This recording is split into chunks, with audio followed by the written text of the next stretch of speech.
essas oscilações, as volatilidades, né, aos mercados financeiros. Bom, eu quero trazer agora o nosso convidado, Eyal Lin, coordenador econômico da Genial Investimentos. Muito obrigada pela sua participação. Seja sempre muito bem-vindo aqui à nossa programação, Eyal. Eu que agradeço a participação, né? É um prazer estar aqui presente com vocês hoje.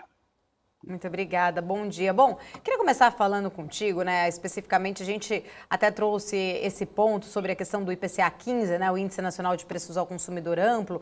Ele acabou considerando ali uma prévia da inflação, é considerado, né, uma prévia da inflação oficial do país, e está em 0,59% no mês de maio, após ter registrado uma taxa de 1,73% em abril. Esse índice, né, que foi divulgado até ontem, ele traz ali, de certa forma, uma certa desaceleração, exatamente para esse mês.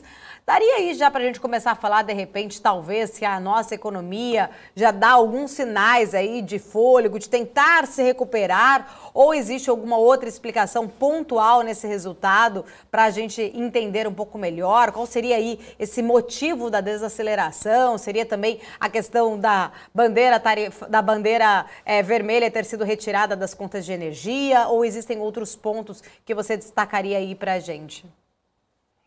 Perfeito. Então, como você mencionou, a gente observou uma desaceleração na margem, né, do IPCA 15. Eu acho que o ponto é que, embora a gente tenha observado essa desaceleração, o número em si veio bem preocupante. Como também você mencionou a questão da bandeira de crise hídrica, né, ela contribuiu com uma queda de 0,7 pontos percentuais do IPCA. Então, só a remoção da bandeira de crise hídrica já sustentou essa desaceleração na margem, né? Mas quando a gente olha as demais aberturas do IPCA 15, a gente olha serviços subjacentes, as médias dos núcleos e o próprio índice de difusão, a gente tem uma figura bem diferente do cenário inflacionário brasileiro, que cada vez menos se mostra uma inflação transitória, né? E começa a adotar um caráter mais persistente. Eu acho que temos que lembrar que a inflação brasileira tem um alto componente inercial, né? A gente tem muita indexação na nossa economia, salários, contratos, e isso dá uma sobrevida à inflação e torna o trabalho do Banco Central mais difícil no que diz respeito à convergência no horizonte relevante, né? O horizonte relevante que são os anos de 2022 e 2023. Então, mas eu acho que tem um ponto muito importante a ser destacado, que a gente está passando por um momento de incerteza extrema, né? A gente saiu de uma pandemia. Quem conseguiria imaginar ali em 2020 que teríamos uma pandemia, né, com choques de ofertas que exacerbaram muita inflação ao longo do ano de 2021. E agora a gente também tem uma guerra, né, que, por incrível que pareça, chegamos aqui no ano de 2022, vacinação nos níveis bastante elevados no Brasil, também no mundo, a gente imaginando que os gargalos nas cadeias globais de produção teriam uma melhora, principalmente no que diz respeito do segundo trimestre em diante do ano de 2022. Chegamos ali no final de fevereiro, e teve a eclosão de uma guerra e também a questão da Covid-0 na China. Então, eu acho que o ambiente é de extrema incerteza, né, como um todo, não só para o Brasil, e de uma inflação elevada, que é um fenômeno global. Seria um panorama mais geral do IPCA 15, né? Eu queria complementar perguntando se a tendência é desacelerar ainda mais nos próximos meses, na sua opinião? Então, as nossas projeções, elas apontam para uma desaceleração, principalmente a partir do mês de julho, né? Até o mês de julho a gente tem alguns itens, alguns reajustes a serem repassados que vão manter o IPCA, de certa forma, num platô, né?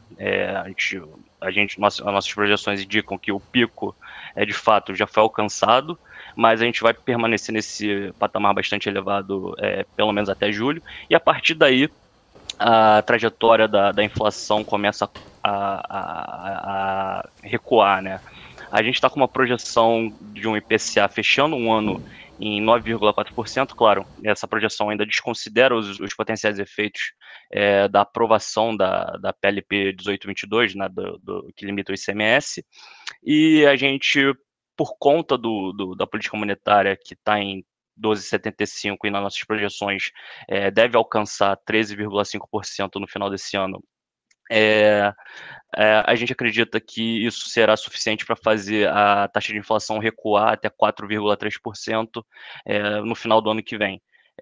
Vale destacar que essa projeção de 4,3% está acima do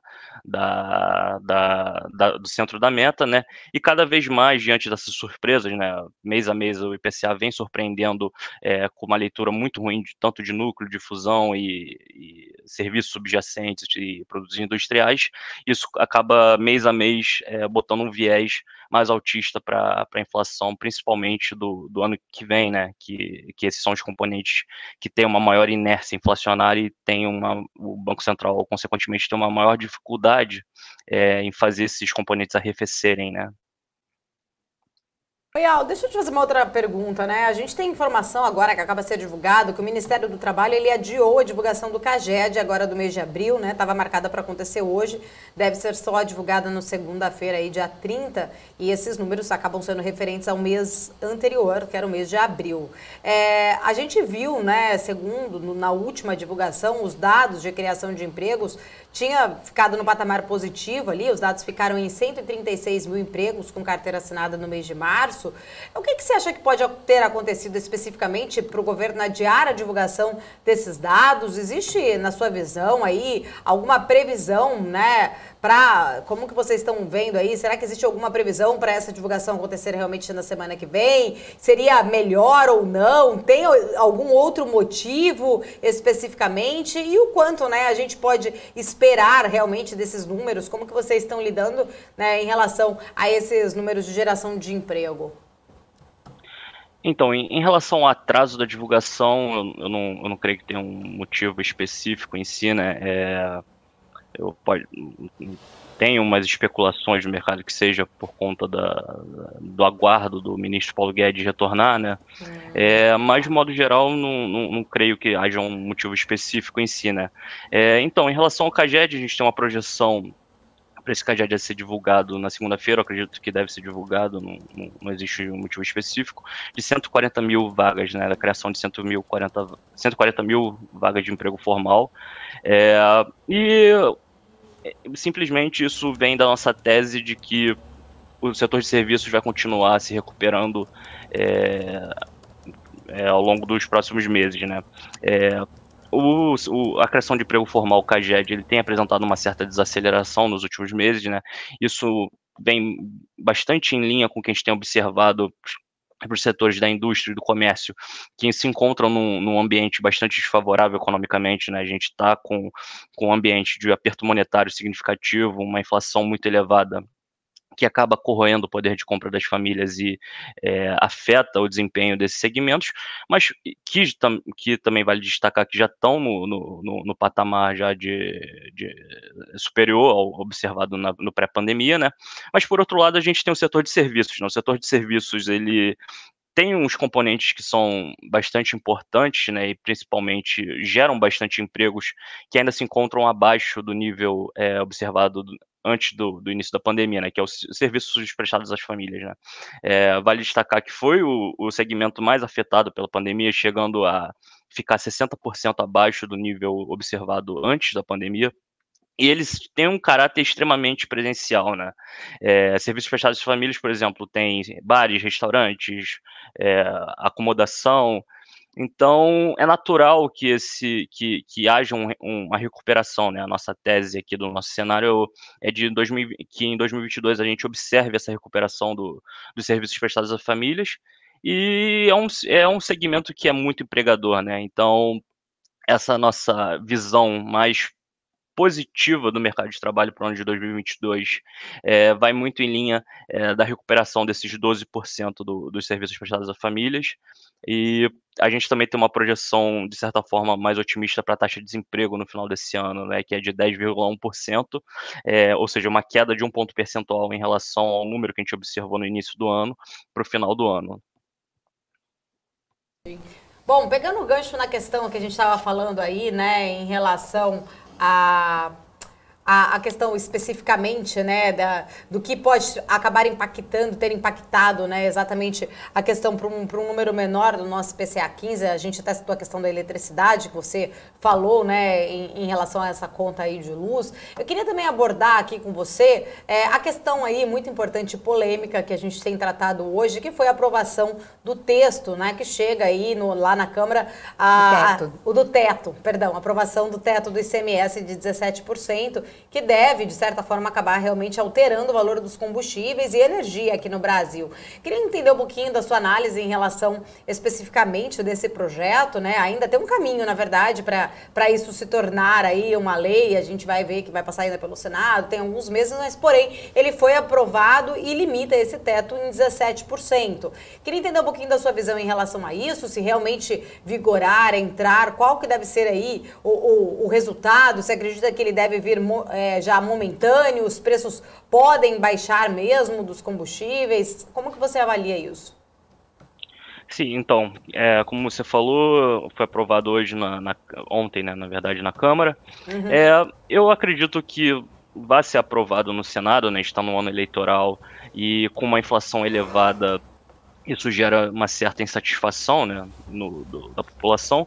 Então, os senadores, na minha avaliação, têm todo o incentivo para aprovar essa medida, né. Aqui nos nossos cálculos a gente fez, em relação a essa aprovação, o impacto no IPCA do ano, né, de 2022 seria de 1,5 ponto percentual. Então, da nossa projeção de 9,4% de IPCA para o final desse ano, ela recuaria ali para próximo de 8%, né? Então, é um impacto substancial na inflação e é uma inflação que, de certa forma, e é uma redução no preço que, de certa forma, impacta bens que são essenciais, né, para a economia. Então, a redução dessa tarifa e gera naturalmente uma devolução de renda para as famílias, né, para as pessoas, porque esses são bens essenciais, por exemplo, a gasolina, energia, comunicação. Então, não é só um efeito inflacionário, né, é um bem que a população não pode deixar de consumir. Então, naturalmente, você abaixando o preço desses itens, né, da cesta de consumo, você naturalmente devolve uma parcela da renda que estava sendo exaurida no pagamento do consumo desses itens, né? Por outro lado, toda medida aprovada no Congresso tem seu custo, né? A gente também fez umas estimativas aqui que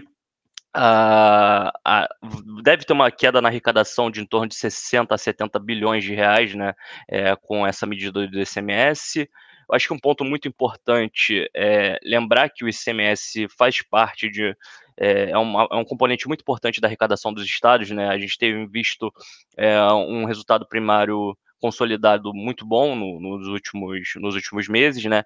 E o bom desempenho dos estados adveio muito do aumento da arrecadação, tanto por conta da recuperação da atividade econômica, né, o cenário de fim da pandemia e o retorno das atividades, quanto da aceleração dos preços das commodities, mais especificamente o petróleo, que disparou o preço do combustível e naturalmente dispara a arrecadação também por meio do ICMS, né? Então a gente tem esse custo que é de certa forma elevado, de 60 a 70 bilhões, e na proposta 60, 70 bilhões anuais, né? E na proposta a gente tem um gatilho, né, para os estados que tiverem uma perda de arrecadação acima de 5%, haver uma compensação entre a União e os estados no que diz respeito ao refinanciamento da dívida, né? Então, por outro lado, a gente vai ter uma certa resistência dos governadores, né? Mas eu acredito que isso não seja capaz de barrar a aprovação no Senado, né? Mas eu acredito que isso ainda talvez os governadores vão até o STF recorrer da medida, né? Mas esse é o nosso panorama para essa aprovação do ICMS. Bom, e tem também a questão, né, desses índices desacelerando, a perspectiva da Selic também dá uma freada ali na escalada de alta de juros. Qual que é a sua opinião da economia brasileira hoje? Quais os possíveis caminhos aí a se tomar para mitigar os impactos dessa crise econômica, né, que é uma crise mundial, né, que a gente vive por conta da inflação mundial e também tem os impactos pós-pandemia. Mas qual que é a sua perspectiva em relação à política monetária? Sim. Eu acho que a política monetária brasileira reagiu muito rápido, né? A gente saiu de uma taxa de juros ali em 2% e provavelmente vai fechar o ciclo ali em 13,5%. Foi um ajuste muito rápido e de uma magnitude muito forte. Agora a gente começa a ver os bancos centrais das economias desenvolvidas, né, mais especificamente o Banco Central americano, o Banco Central europeu começando a se mexer, né. Eu acredito que essa reversão da política monetária, principalmente desses dois bancos centrais, por mais que todo mundo tenha um certo medo em relação ao impacto de uma política monetária mais contracionista no mundo todo em termos de atividade econômica, a nossa avaliação aqui da casa, que a gente vê com bons olhos, né? Como vocês mesmos disseram, um bom componente dessa inflação é uma inflação global, ou seja, o Brasil está importando uma parte dessa inflação. Então, os bancos centrais começarem a se mexer e claro, a inflação global é um fator que a política monetária brasileira não consegue fazer efeito, né? Mas esses bancos centrais de países desenvolvidos, Estados Unidos e Europa, têm o poder de desacelerar a demanda global e, consequentemente, têm um poder para ajudar no combate inflacionário global.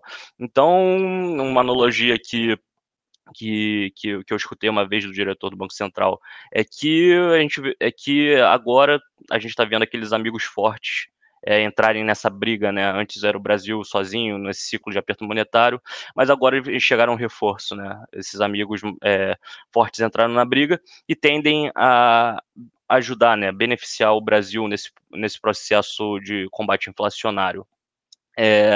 Mas eu acho que tem um risco bastante elevado para a inflação global, né, que são os riscos do lado da oferta, que a política monetária em si não consegue ter efeito nenhum, né, a política monetária só consegue ter efeito através no que diz respeito ao controle de demanda, né, que é a política de tolerância zero Covid na China, né, que tende a permanecer ao longo desse ano, que esse ano é um ano bastante crucial para o Partido Comunista, tanto e o presidente, né, o Xi Jinping, que está tentando o terceiro mandato inédito.